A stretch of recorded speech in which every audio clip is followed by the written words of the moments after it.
Bom dia a todos, meu nome é Magno Federici Gomes, sou professor de Processo Civil da Escola Superior Dom Helder Câmara e da PUC Minas, e hoje, dia 9 de 6 de 2020, fazendo o preâmbulo da aula anterior, nós vamos falar sobre dois procedimentos especiais de jurisdição contenciosa, que é a homologação de penhor legal e a avaria grossa.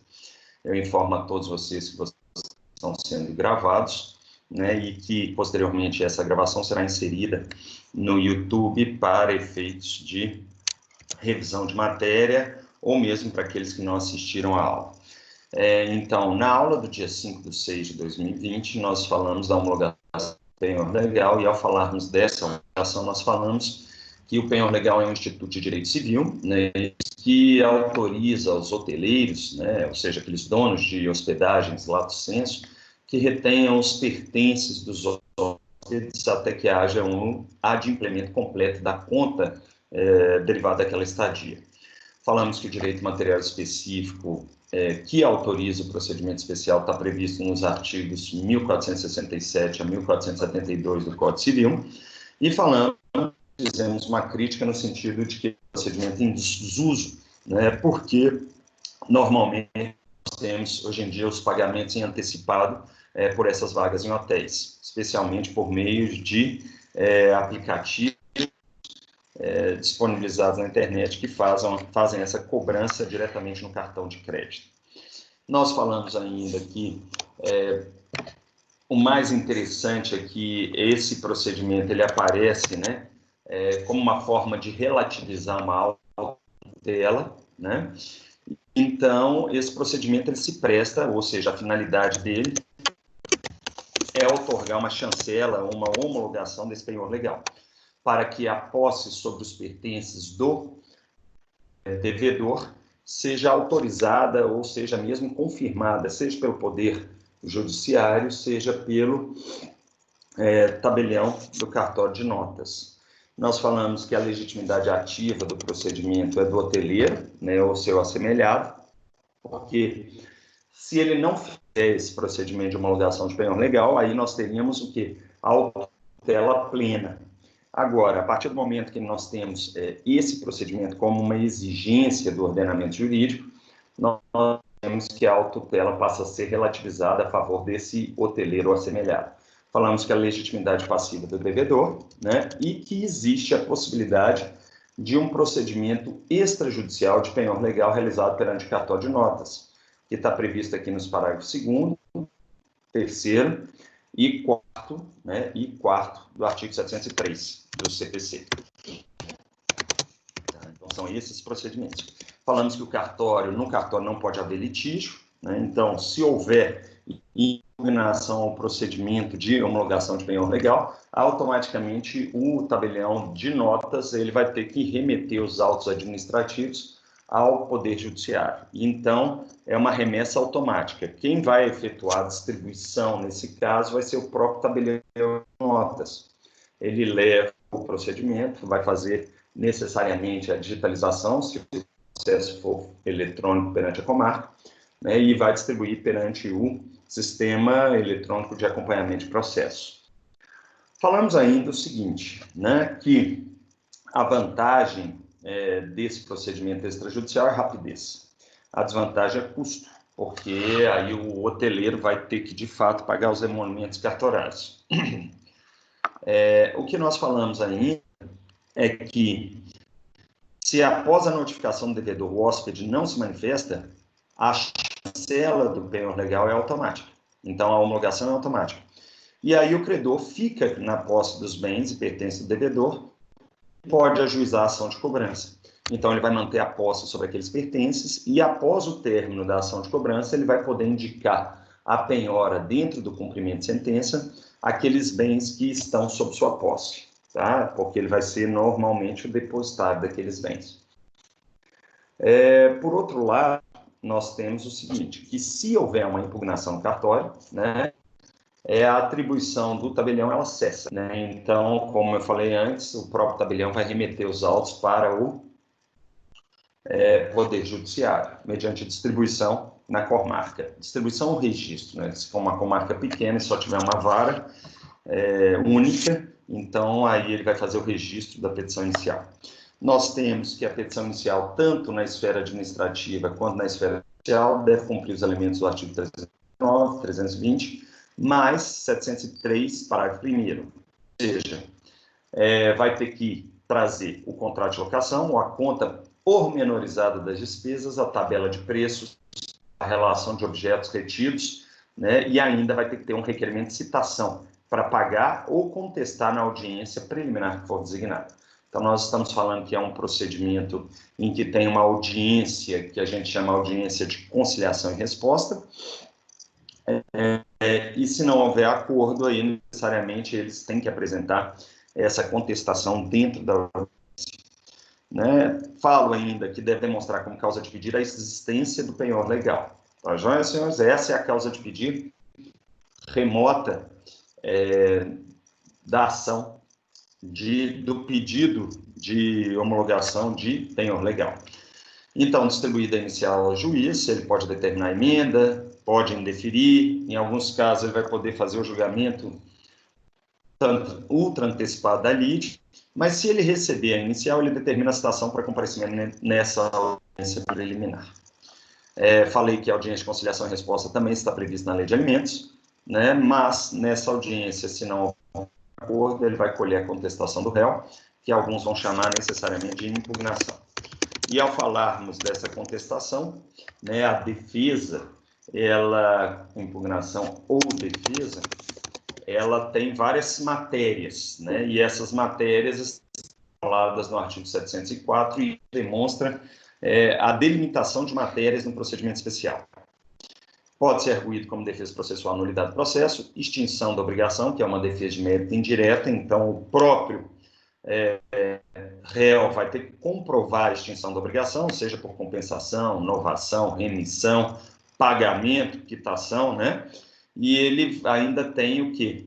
Nós temos que é possível apresentar uma defesa de mérito direta falando que não é uma das hipóteses de penhor legal. Então, aí a defesa vai ter que bater em cima dos artigos 1467 a 1472 do Código Civil.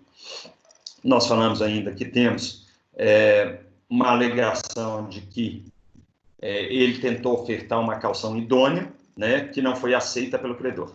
Então, essa caução idônea, né, a gente pode falar, inclusive, seria aquele cheque calção, que em uma novela que está passando hoje em dia, determinado personagem falou, como eu não tenho dinheiro, meu cartão de crédito não está funcionando, eu vou te dar um cheque. Né? Então, esse cheque seria supostamente uma caução, para que ele pudesse se retirar do estabelecimento e acertar suas contas. Nós falamos que, após a apresentação da defesa, ele recai no procedimento comum. Então, vai ter réplica do autor credor, né, na fim da fase postulatória, vai ter julgamento conforme o estado do processo, com a possibilidade de decisão de saneamento na fase saneadora, né, e possibilidade de ampla probatória para verificar a existência dos requisitos do penhor legal, as defesas de mérito, as matérias de defesa apresentadas pelo réu. Quando a gente fala de matérias de defesa, nós estamos falando de defesa de mérito indiretas, não é isso? Porque as diretas ainda não invertem o ônus de prova. E aí nós temos a fase instrutória probatória, com a possibilidade de alegações finais orais na própria audiência, e aí a sentença. Quando nós falamos da sentença, né, essa sentença pode incidir nas hipóteses do artigo 485 e 487, mas a gente tem a regra da primazia da sentença de mérito. Então, aí nós temos o artigo 706, que faz referência expressa às sentenças. Primeira sentença que nós temos que analisar é a parte, né? E lá fala da sentença de procedência dos pedidos do autor. Ocorre a chancela, né? Então, ocorre a chancela, não vai ser automática, porque vai ter instrução. Ocorre a chancela do penhor legal. Tem natureza homologatória ou confirmatória, não é isso? Então, ela confirma a posse do credor sobre os pertences, e aí o credor permanece nessa posse dos bens e pode ajuizar a ação de cobrança da mesma forma que na esfera extrajudicial que nós falamos anteriormente. Nós falamos ainda que, em se tratando de sentença de improcedência dos pedidos, né, ela tem natureza declaratória negativa, e ela ainda é auto-executiva e com caráter dúplice. Isso é interessante, né? Porque ela determina a devolução dos bens ao réu. Tá joia, senhores? Mas resguarda o direito de cobrança em outro processo de conhecimento. Falamos que da sentença cabe a ação com duplo efeito, efeito devolutivo e suspensivo, que é mais importante na sentença de procedência do que de improcedência, porque na improcedência, supostamente, ela tem mais conteúdo negativo do que positivo, mas ela tem conteúdo positivo nesse caráter auto-executivo e dúplice, né? Então, para todos os efeitos, o relator do recurso pode, com base no parágrafo único, retirar em decisão monocrática o efeito suspensivo da apelação, para que a posse dos bens continue com o credor. Então, nós estaríamos falando, a meu entender, no artigo 995, parágrafo único, no artigo 300, que aqui nós tínhamos a tutela provisória de urgência cautelar, né, com fumos maniuris periculum mora, e mais essas previsões específicas do artigo 995, parágrafo único, né, que seria a probabilidade de provimento do recurso e ainda a possibilidade de dano de difícil e incerta reparação, e ainda do 706, parágrafo 2º, que preveria essa hipótese de retirada do efeito suspensivo. Né? Então, é isso que nós estamos falando. E aí, os bens, nesse caso, continuarão na posse do credor. Além disso, na aula passada, nós falamos da regulação da varia grossa. E ao falarmos da regulação da varia grossa, nós falamos que é um procedimento previsto no CPC, nos artigos 707 e 711, totalmente específico, bem específico mesmo, em que as avarias grossas são danos propositais causados em embarcações em alto mar, não é isso? Ou em meios de transporte de carga, com o objetivo de preservar a carga transportada. Né? Nós estamos falando normalmente de navios de importação e exportação internacional de produtos. Eu fiz uma observação aqui, anteriormente, que poderia ser também derivado de transporte rodoviário e aéreo, mas é mais incomum, especialmente porque nos transportes rodoviários os valores envolvidos são bastante reduzidos, né? E nós estamos falando de reparos mais baratos em caminhões e veículos de carga. Agora, quando a gente fala de um avião, né, normalmente também é incomum, porque se foi feito um dano proposital no avião, necessariamente nós teríamos, talvez, um acidente. Então, um acidente aéreo, você discute a varia grossa, né? Tudo está perdido. Dito isso, eu dei um exemplo, né, que pudesse contextualizar o nosso caso de avaria grossa, e eu falei de um transporte de carga com containers saindo de um porto que chama Portsmouth, na Inglaterra, e ele transporta veículos alemães para a Argentina. Né? Durante a viagem ocorre um problema, né, um superaquecimento no motor, o capitão decide efetuar dano proposital na embarcação com o objetivo de salvar a carga transportada. O navio fica à deriva e, uma vez rebocado, esse navio é rebocado e ele vem parar no Brasil, né, porque ele estava mais próximo de um porto no Brasil. E aí nós temos o procedimento especial de regulação de avaria grossa, que ele parece omisso com relação à fase postulatória do procedimento, mas, como forma de preservar o contraditório e ampla defesa, eu entendo que vai ter que se aplicar subsidiariamente o procedimento comum antes de entrar nas especificidades da regulação de avaria grossa. Né? E para caber o procedimento judicial, obviamente, não pode existir o quê? Consenso entre os pactuantes. Porque se houver consenso, não há conflito de interesse. Né? O que nós temos é a autocomposição. Falamos que a competência do juiz de direito da comarca do porto, onde foi deixada a embarcação danificada. Falamos que é uma competência relativa, né, que está sujeita à prorrogação de competência se não for levantada em preliminar de contestação. Nós falamos ainda que a legitimidade ativa para o ajuizamento pode ser tanto do transportador quanto do transportado, que é o consignatário, né, e eu verifico que uma ação dúplice, né, porque essa ação dúplice significa que tanto o transportador como o consignatário, independentemente de reconvenção, eles vão ter a tutela dos seus direitos ou das suas pretensões pela própria apresentação da petição de defesa. Falamos que a petição inicial cumpre os requisitos do artigo 319 e 20, traz como causa de pedir resistência da avaria grossa, indicando a extensão dos danos sofridos, não é isso? E o valor dos reparos na embarcação, né? Porque esses reparos derivados de avaria grossa devem ser rateados entre o transportador e o consignatário. O juiz recebe a inicial, aplica o procedimento comum até a decisão de saneamento, né, obrigatório, sob pena de violação de contraditório e ampla defesa, como eu já falei. Na decisão de saneamento, ele nomeia o perito em avaria grossa, né, que é um perito especial, né, que a gente chama regulador de avarias, que ele tem uma postura mais ativa do que um mero perito. Ele trabalha durante toda a fase da perícia para apresentar o que a gente chama, né, de regulamento da avaria grossa. E falamos que ele está previsto no artigo 149 como um auxiliar da justiça, mas que ele não é servidor público, porque ele tem conhecimento técnico em avaria grossa. O regulador determina a apresentação da documentação complementar em prazo razoável, na forma do artigo 709. Então, quem vai determinar a apresentação desses documentos é o próprio regulador de avarias.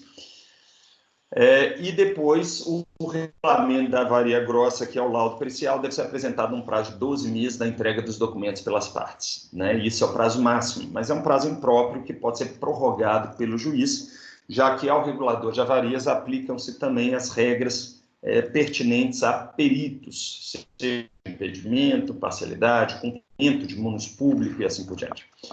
Então, depois que a entrega desses documentos, né, o procedimento é totalmente especial. Falamos que após a apresentação do regulamento da avaria grossa, o regulador vai indicar o rateio das despesas, vai exigir garantias por parte dos consignatários e vai ainda pedir valores provisórios a título de indenização, abrindo-se vista às partes para impugnação desse regulamento da avaria. Se as partes impugnarem, né, o regulador vai ter de se manifestar sobre as impugnações. E aí depois os autos vão conclusos ao juiz. E aí o juiz pode proferir uma sentença de improcedência do pedido, se ele acolher a impugnação, que é uma declaratória negativa, condenando o autor nas penas de sucumbência, recurso de apelação com duplo efeito. E se ele rejeita a impugnação, ele vai proferir uma decisão interlocutória e vai determinar a regulação de avarias com rateio das despesas, pagamento de valores provisórios, título de indenização impossível. Vai determinar calções, né, e essa calção pode ser em dinheiro, né, por meio de depósito judicial, pode ser real, por meio de entrega de imóveis, ou pode ser ainda fidejussória, que é aquela por meio de fiança bancária. Falamos que essa decisão, pelo menos no meu entender, ela não é passível de agravo de instrumento, por não estar expressamente arrolada no rol do artigo 1015, mas em função do entendimento do STJ de que, em se tratando de hipótese de cabimento com atividade mitigada, pode caber o agravo de instrumento se a decisão gerar dano de difícil ou incerta reparação à parte. Saliento para vocês que, se tem que prestar calção em dinheiro, já haveria esse dano automático. Então, vocês têm que tomar cuidado aqui. Vocês podem tentar o agravo de instrumento, mas se o tribunal não conhecer, alegando que não era cabível, aí você pode deixar para apelação. Mas, enquanto isso, o seu cliente vai começar a receber, vai começar a ter efeitos negativos daquela decisão. Falamos que, se o consignatário não efetuar a calção, pode ser determinada alienação judicial incidental da carga que era transportada, inclusive de ofício, tá? Já é porque o artigo 730 prevê essa possibilidade de ofício. Enquanto vai sendo cumprida a regulação de avaria grossa e vão sendo feitos os reparos no navio, podem ser expedidos alvarás judiciais, né, para que os reparos sejam feitos. E o leilão judicial pode ser feito simultaneamente com os reparos da embarcação, né? E quando há o encerramento da regulação, a embarcação normalmente foi reparada, tá tá joia? Na hora que houve o reparo final, abre-se vista ao regulador de avarias, se manifesta, apresenta suas contas, né? Tem que haver uma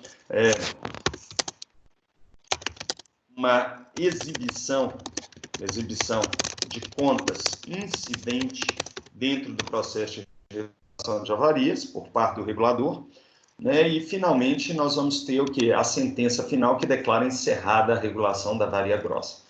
É uma sentença passível de apelação em duplo efeito, né? Mas de uma forma ou de outra a embarcação é consertada, né? E aí a discussão vai ser simplesmente com relação às responsabilidades derivadas da avaria grossa, ou seja, os danos decorrentes na embarcação. Falo para vocês que é um procedimento incomum em áreas que não tem portos, porque, de fato, isso é mais inerente ao direito marítimo e ao antigo Código Comercial do que as regras atuais. Agradeço a todos a atenção e vou me disponibilizar para eventuais questionamentos por parte da turma.